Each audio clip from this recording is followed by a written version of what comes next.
Hello students, this is Mr. Damiani and we are looking at lesson 12.2 and we'll be working from workbook page 655. So please make sure you are there, ready to go, pencil sharpened, uh, composition notebook open, because you never know when you might want to write that question to go along with your WSQ. So let's begin. The topic for today's lesson is going to be how to describe a data collection. So once data has been collected, what are some different ways that you can describe that data set? So the essential question, how can you describe how a data set was collected? All right, so we're going to look at how that data was collected and some basic information we can gather from that data set. All right, so let's jump on down to the unlock the problem here. Please follow along while I read. You're going to notice that we are definitely highlighting some key pieces of information within this paragraph here. So, one way to describe a set of data is by stating the number of observations. So observations, how many pieces of data do you have in that data set? Or measurements that were made. Another way is by listing the attributes that were measured. An attribute is a property or characteristic of the item being measured, such as color or length. So we're going to focus on how many observations and then what are the different attributes. How was it measured? Maybe what was measured or collected. All right, so let's take a look at the situation that is going to go along with the table of data here, this Garnet data. So I am right here, please follow along. Jeffrey's hobby is collecting rocks and minerals. The chart gives data on garnets he found during a recent mineral hunting trip. All right, so from this we need to identify the attribute being measured, so what is being measured, the unit of measure, so how is that data measured, like what do the numbers mean, the likely means by which measurements were made, so how do you think they gathered that data, and the amount of data or the number of observations. So when you're describing a set of data, these are the four things that you can use to help create that description. Now there's probably some other pieces of information you can provide about the data set that would also be included, but these would be probably the four big ones that we're going to focus on with our data set. So let's continue scrolling down here and we're going to answer a few questions. So describe the data set. The attribute Jeffrey measured was the, well, let's see, how are you going to figure that out? Let's go investigate that table. I notice that we're looking at Garnet data. I notice I've got different numberings for the garnets in the set. So that's that 1 through 12 going down here and going down here. But then I notice here, mass, a G next to that mass, which stands for grams.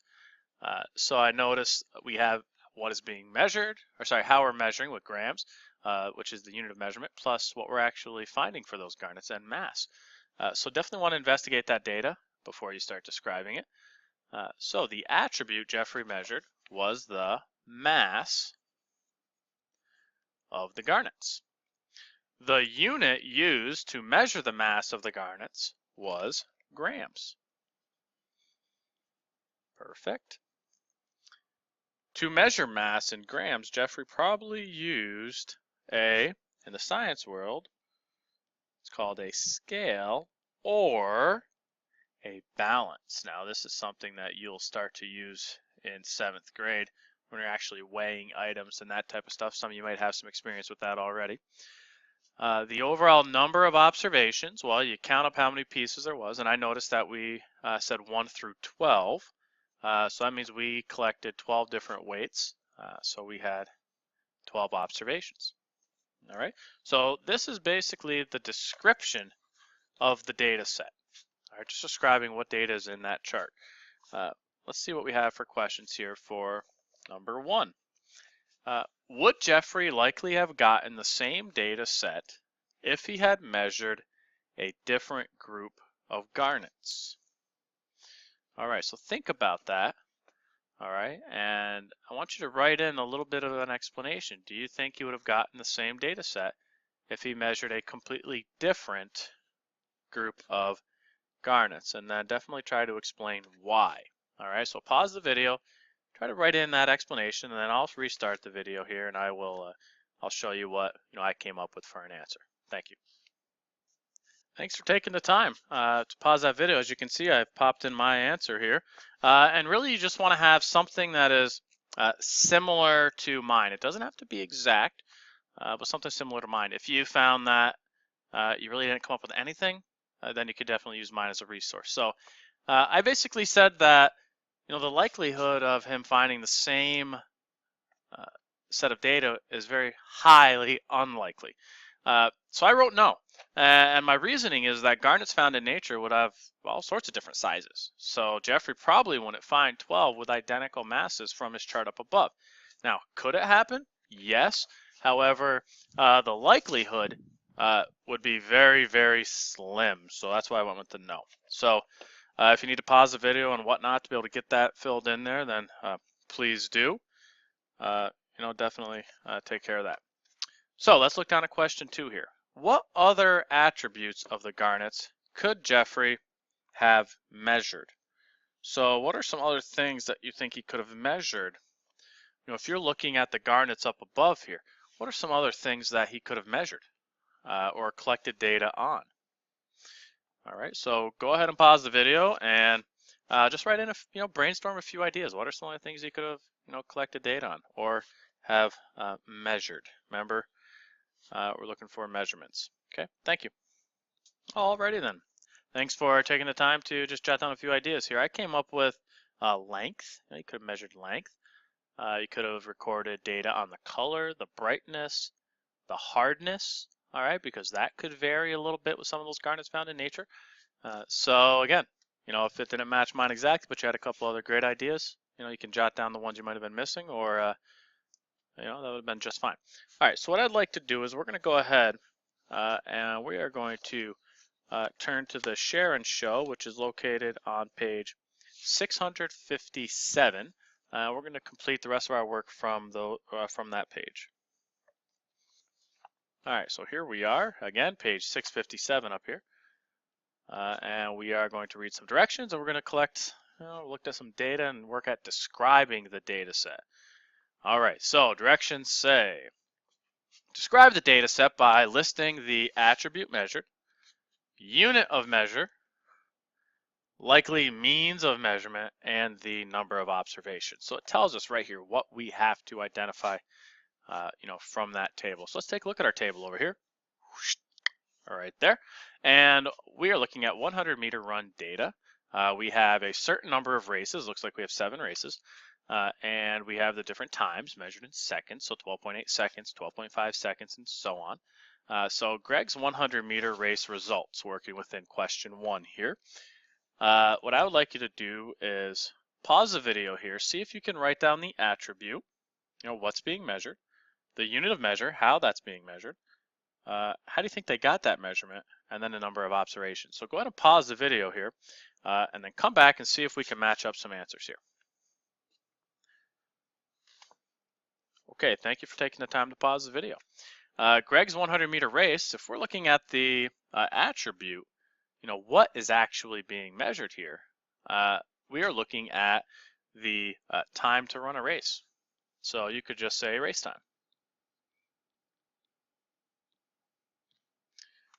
Unit of measure, how was it measured? And that comes right from here.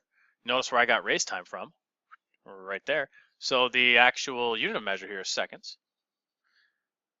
Likely means by which measurements were taken. Well, how do you measure races? Those are measured using a stopwatch.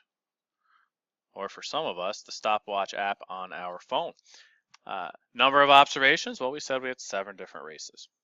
All right, so pretty good stuff there. Let's move down to the next set of data here that we're going to do. Question 2, the Andrews family water use. All right, so our eyes are over here, and we are focused on his daily water use gallons. So let's see.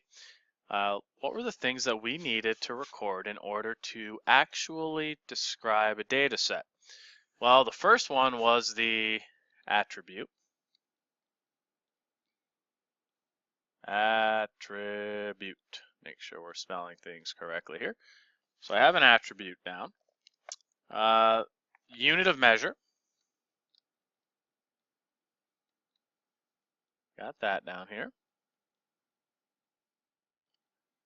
Then we have, how would they have gathered the measurements? So let's call that the means. Means is the how. All right. And then we have the observations. So we can load that down here. Okay, so let's start by asking you to go ahead and pause the video here and try to fill in an attribute, unit of measure, the means of measurement, and the number of observations. Restart the video and we will compare answers. All right, thanks for pausing the video here. The attribute being measured was, really comes from the title here, daily water use. So we write that in there.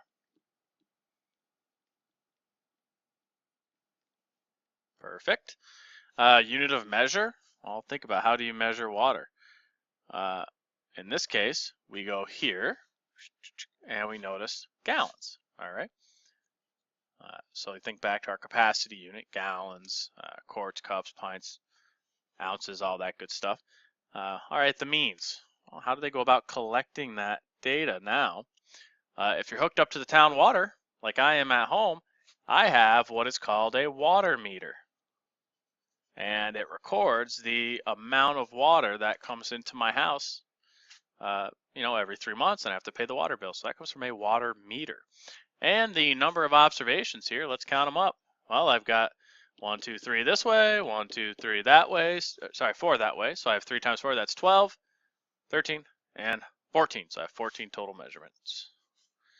All right, so that being said, those are the different ways that we actually go through describing a data set. Remember, when you're completing your WSQ, you should have been more focused and fit while watching the video. And you're going to create your summary, hitting on the key pieces of information, and we'll check that tomorrow. And then create a question here for your group discussion. So thanks for taking the time to watch the video. I hope you got some good information from it and you're able to create that summary and generate some questions. So I'd like you to have a great night, and we will see you in class tomorrow. Goodbye.